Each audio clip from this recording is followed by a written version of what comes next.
In today's episode, you're going to hear from a gentleman who ended up on the streets living a life of desperation and homelessness to turning his life around by giving up drugs and alcohol, changing the way he eats, and starting a company called Whole Life Goals. Not only is he a leader in his industry, he also is raising his children as vegans. You're in for a great treat when you hear from Anthony Cotter of Whole Life Goals. So stick around. Are you ready to live the life you deserve? Do you want to feel vibrantly healthy and reach your optimal weight without dieting while being kind to animals and the planet? Then you're in the right place at the right times. Welcome to Plant-Based Eating for Health with your host, certified plant-based nutritionist, Kathleen Gage. So Anthony, I've been doing some research on you and finding out that you actually had a pretty rough upbringing. You actually early in life, it started out okay, but then some things happened where you went from kind of a good upbringing to you ended up in a nightmare of a life. And now you're leading a very healthy life and you're a leader within the industry. So tell us about, first of all, what your upbringing was like and how you came to be somebody who really shines a light on healthy living. Thank you. Well, it first started with my mom raising me vegetarian from birth. So I have never tried meat or anything like that. She was into yoga and she had spiritual teachers and stuff like that. So it was a very colorful upbringing in the beginning.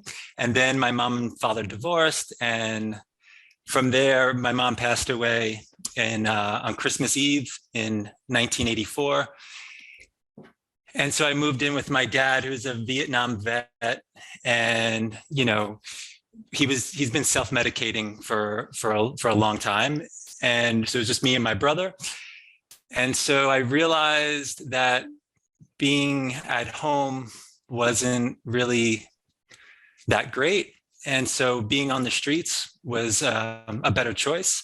So I left my house at a young teenage years, 15, 16 years old, and was homeless for a bunch of years and got into, drugs and violence and all that stuff. And then later on in life, I was working in a skateboard shop, and my cousin came in and handed me the book, A Diet for a New America. And that book by John Robbins, halfway through it, I was blown away. I was just like, I don't want to be a part of that suffering. And I was looking for reasons. Why did my mom raise me vegetarian? Why did she teach me about yoga? Why did she teach me about meditation? And that she taught me all about that stuff at a very young age, 5, 6, 7, 8, 9 years old. So that it was instilled in me, but I'm 50% my mom and 50% my dad. And so, I was still exploring, being a teenager in my early 20s and seeking and finding different paths. And so that book though was the aha moment of I need to be mindful of what I consume. And it started with no longer putting dairy in my system, which led to, do I choose this path of, going out and drinking and then missing that, 5 a.m. yoga class on Saturday. So it became, well, I'm going to start doing this more and this more and this more. And then also at the skateboard shop, I met a guy that's talked about raw foods. And he said, hey, a guy named David Wolf is giving a talk at Caravan of Dreams on Avenue B and 12th Street. And so we went there and we listened to his lecture, and we were, 5 skateboard kids in a lecture room with everyone that had white hair and was very old and was trying to, figure out their diet and stuff. And David Wolf's energy was just so, it was just amazing. And he was just firing everyone, just every question everyone had, boom, boom, boom, boom, boom, cooked food is poison and all this stuff. It was amazing. So we left there and I was like, all right, I'm going to do this raw food diet. I'm going to try it. So I did it for a year and then eventually did it for 8 years. So I did it for a year and then was like, all right, I lost all this weight and I was weighing like 185 pounds, and I went down to a little bit below 150. And then my grandfather was like, "Are you on drugs again? What's wrong with you?" And and I was like, "Man, I'm the healthiest I've ever been in my life. I feel great. You know, my meditations are clear. My yoga is better. Like everything is better." Although I looked like, I looked like I was, I was got a lot of detoxing and a lot of stuff like that. So yeah, so that was all part of the journey. And then as years go on, yeah, I got into, these four basic foundations of my life, which are movement, meals, mind, and money. And so my movement, I became a certified yoga teacher. My meals, I became a certified raw food chef. Mind, I worked as a meditation teacher in the juvenile hall system with a group called Mind Body Awareness Project. And that was in San Francisco, Oakland, and San Rafael. And then I later in life became a financial, a broker on the institutional side for a London-based bank, and sold equity derivatives. So all of those four things together is what created my website, which is wholelifegoals.com. And that's where we're at now. It's so interesting because before I really get into the work of my day in my office, I usually go on a run, and I'm coming up on 38 years of being sober, and I'm just a little over 3 years of being vegan. And I was thinking about all that's going on in the world right now. And we've got a big elephant in the middle of the room, other than the fact that elephants are becoming extinct, so that elephant's going to be going away. And I was really thinking about the anger, the violence, the fear that's going on in the world right now, and something that a lot of powers that be, if you will, never really talk about is animal agriculture and the contribution that makes to people's health or lack thereof, the contribution to violence, the contribution to financial insecurity. And it sounds like you're covering all the bases there. And, I've had people say, people just aren't ready for that. And it's like, well, we're at the edge of a cliff right now, and we have to be ready for it. We Absolutely. have to, we can't wait till 2030 to make changes like is being proposed. And so with your whole life goals, tell us more about what that business is and how it really encompasses the whole process of people being very mindful about what they're consuming in mind, body, and soul. Sure. So it really starts out with the consumer and someone that wants to make a change in their life. So we ask the first question, what is your goal? So you go to the site that literally says, what is your goal? And then it's broken down in those four groups. So movement, meals, mind, money. So if you have a goal in any of those areas, we connect you with certified professionals who could help you achieve those goals. So it's really straightforward. You go through, click a few questions, and then so we ask the visitor, what is your goal? And at the same time, we're asking the certified professional, what do you specialize in? And it could be, immune deficiencies, allergies, lose weight, all of that stuff to, create a financial plan, anything along those lines in those four categories.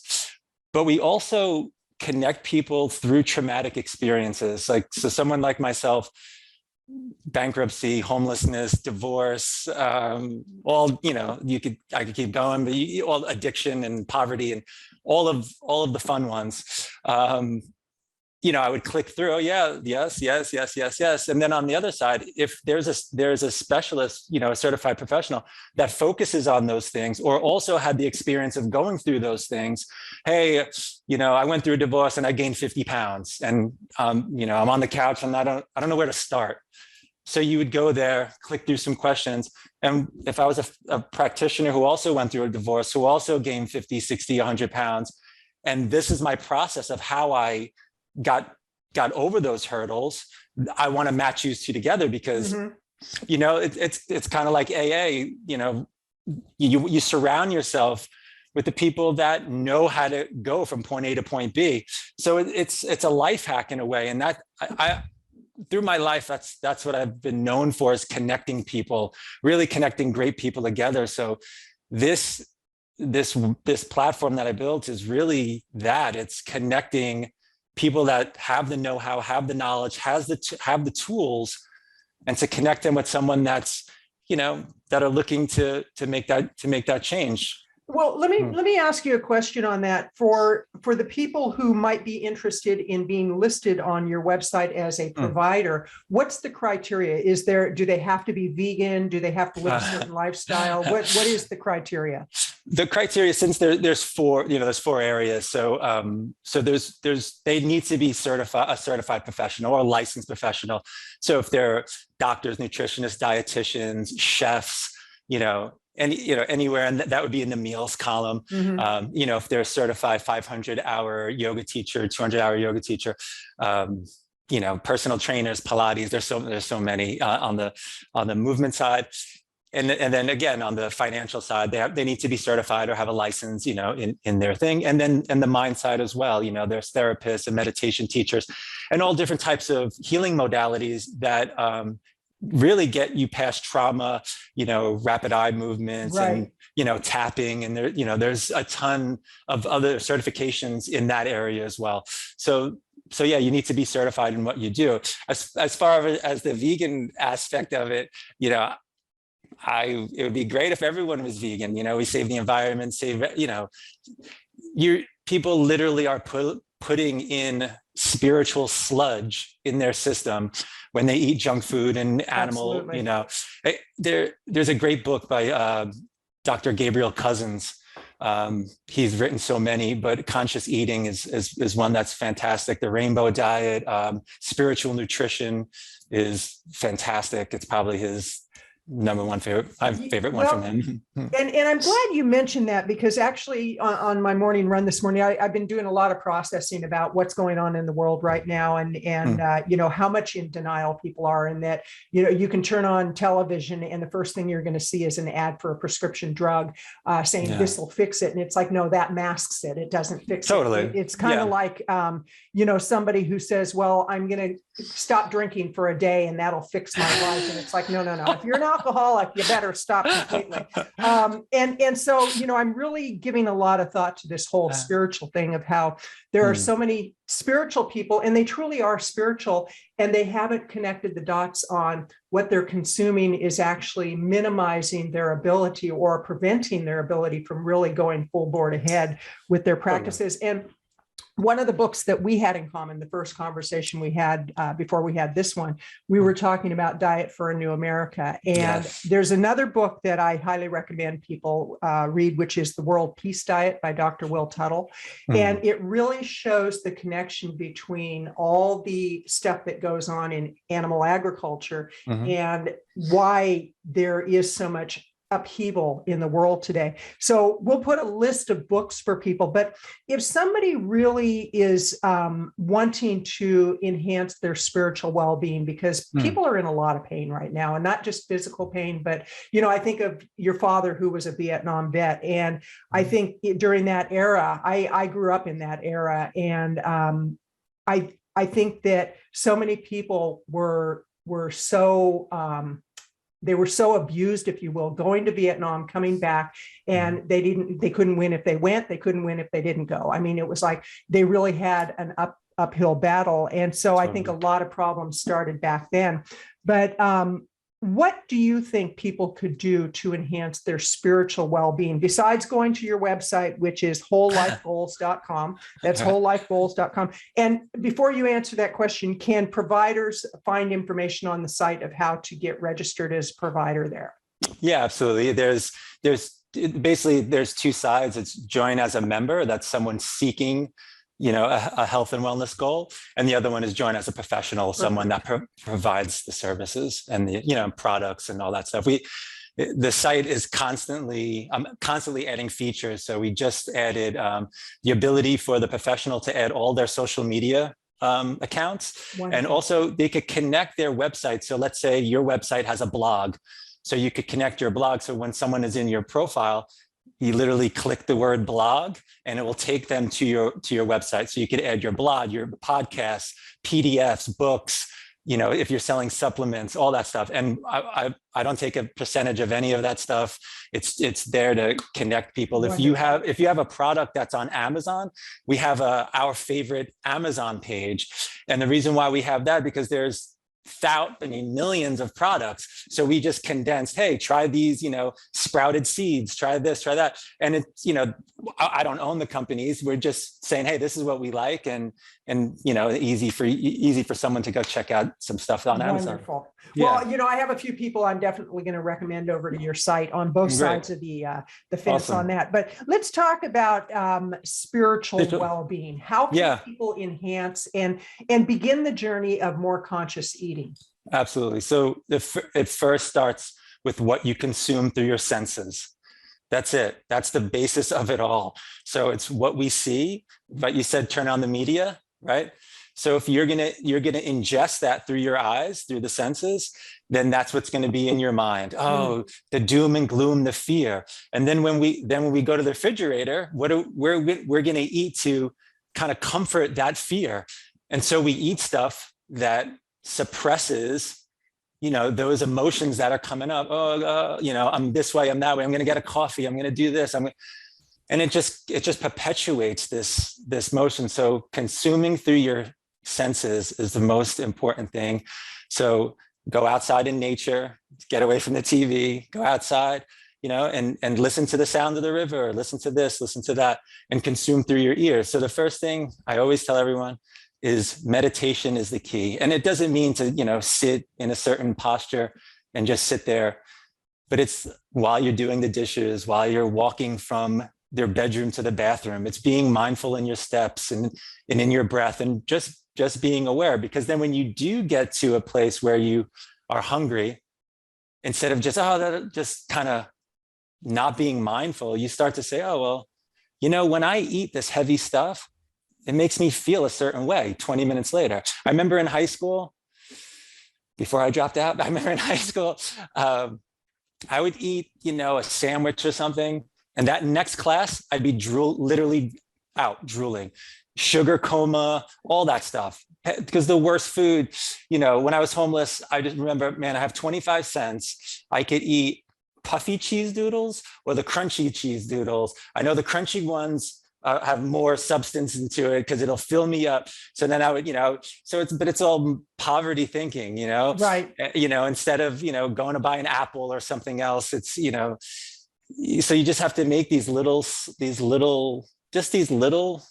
increments of change. And I know when I eat a huge salad, I don't get bogged down. I don't get tired. I eat a shake, I eat a salad. It's so easy. It's so easy. And the best thing for anyone's system, is chlorophyll. That's it. It's the closest to our hemoglobin. It's the closest, it's the closest thing for us. So we are part of nature. We're not separate from nature.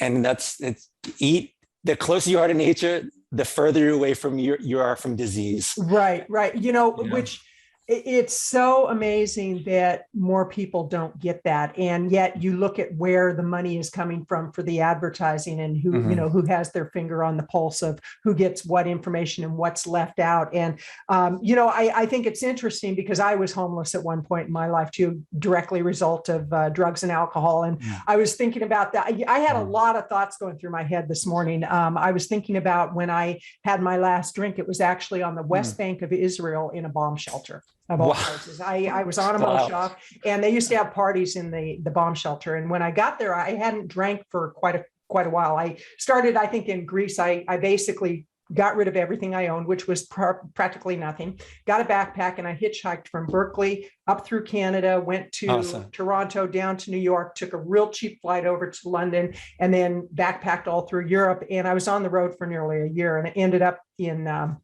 bunker. Israel. And that last drink, it was one of those where I said, well, it's been a long time since I've had a drink. It shouldn't be a problem. And I ended up, practically, destroying the bomb shelter. It was crazy. And because I was a blackout drinker, I was a violent drinker. And I look at my life today, And I think, oftentimes those of us who have been through those experiences have a whole different take on what it took to get us there. And I think we have more empathy for people who are there and helping to lift them out and not placating the situation. So in looking at that with what's going on in the world right now, where do you see the vegan movement going? Where do you see the whole food movement going? And there's another question to this, which is, what can people do to amplify the process? Yeah, well, another word that's also a big movement is plant-based. That's everywhere as well, as far as a movement. And I just saw a fast food restaurant in Kingston, New York. That's they offer. I think they don't have there's no meat on the menu. It's just all, Impossible burgers and stuff like that. In the 80s and early 90s, there was none of it. Was so hard being vegan. When I read Diet for New America, I was like, all right, so I eat peanut butter and jelly now. So that's my diet. I'm just going to eat peanut butter and jelly because I didn't really know what else really to eat there. Being vegan now is the easiest thing ever. My children has never eaten meat or dairy. They're both raised vegan. And, my son's is almost 6 foot and he's only 14 years old. And, my daughter is blossoming, she's amazing. And they're vegan. And so what I think the movement is people like us teaching, like people like my mom teaching this generation, people like me teaching the next generation. And they don't even, I would go to school in the South Queens and people would be like, what the hell are you eating? And now my kids are like, there's chicken nuggets and there's this and that, so where I see the movement is going is I don't even consider myself vegan because it's not, it's been 25, more than 25 years. So this is just my life. This is just the way it is. There's no, like, oh, I'm an alcoholic, I'm not an alcoholic. I just don't drink, So it's like, so that becomes the mindset, and that's with meditation too, as well. It's, you practice being aware, being now, being present, and then there's no more practice. It just becomes your natural process of, of waking to your own divinity of really who you are. And because of all this wild stuff that's happening, there's a great Bible quote. It's, go within. It's Daniel in the lion's den, go within and close the door. So it's already teaching you to shut out, the lion's den, all of this negative information that's coming to you. Go within and shut the door, and all that stuff fades away. Because it's when we give attention to it and fight it, that's when we create this, this tension. But once you just continue to live a more peaceful, more healthy way, all that noise fades away. I remember, I think it was Mother Teresa, she said, when she was talking about the Vietnam War, she said, I don't want to be a part of the anti-war. I don't want to be a part of anti-anything. Let me know when there's a pro-peace movement or pro-love movement. And so that's what veganism to me is, a pro-love movement. It's not, we got to fight this person or fight that one. It's, you're the guru, you're your own light, so the more you live in that way, that's how you affect change. You affect change by being, literally by being it, being the love, being the change you want to see in the world. It starts with you. Right. And that's alcoholism and all of it. So that's where you start with yourself, that's the movement. I love that perspective, because it really is about, it becomes your lifestyle, whether it be that you're a non-drinker, whether it be that you choose not to consume animal products or whatever it is. And I think it's so important for people to realize that even a little glimpse of what's on TV can really impact your mindset. And we start buying into it. And I think, anything has a good side and a bad side to it. And I think with social media, there's a lot of blessings around social media, but there's also Totally. a lot of downside in that people can get sucked into this vortex. And so it's really being mindful of everything we do. And Sure. I want to remind people that this is Kathleen Gage. You're listening to the Plant-Based Eating for Health show, and I'm talking with Anthony Cotter, and with Whole Life Goals. And you can go to wholelifegoals.com. That's wholelifegoals.com. We'll make sure to put that in the show notes below. And please also review and rate this show and subscribe so that you can get the next version of what comes out. But Anthony, in closing, what are your final thoughts for people as they live a more conscious life? Final thoughts would be to start your own practice. Really practice at home, and really be mindful of what you consume. That's it. Be mindful of what you consume, because we're all in this web of life. So if we kill an animal to eat, they're suffering, it's just a perpetual suffering. So if you remove yourself from all of these cycles of suffering, that's where the practice begins. Really just start with yourself and eat less meat, move away from dairy. The question all the time. Well, I moved from Vermont to San Francisco, from Brooklyn to San Francisco, from San Francisco to Vermont. So my friends are like, "Oh, will you eat milk that comes from a farm, or that's grazed outside, and all this stuff?" But it's not about that. The milk is not intended for me. It's to raise a baby calf from this big to heifer size. So it's really, there has been this brainwashing or propaganda on what we eat and what's right for our body and what's right for our blood type and what's this and all of that stuff is just, Occam's razor says it's the simplest information is the correct information. Oh. And I know eating, lettuce and grapes and the simple things keeps my life incredibly simple. And that's, simplicity is key. And that's it. That's the message. I love it. I love it, because it is very simple, and people complicate it, but it's Absolutely. very, very simple. And again, I want to remind people that you're listening to the Plant-Based Eating for Health podcast show. This is Kathleen Gage. I've been talking with Anthony Cotter, and he is with Whole Life Goals. And I encourage you, go out, really look at what you're doing from day to day, look at what you're consuming, how you're responding to things, and rather than reacting, truly respond and go out and be kind today. This is Kathleen Gage, wishing you a great day. Thank you for your commitment to an ethical life through plant-based food choices. The kind of choices that are kind to your body, the environment, and most of all, animals. Be sure to leave a review and rating of the Plant-Based Eating for Health podcast show.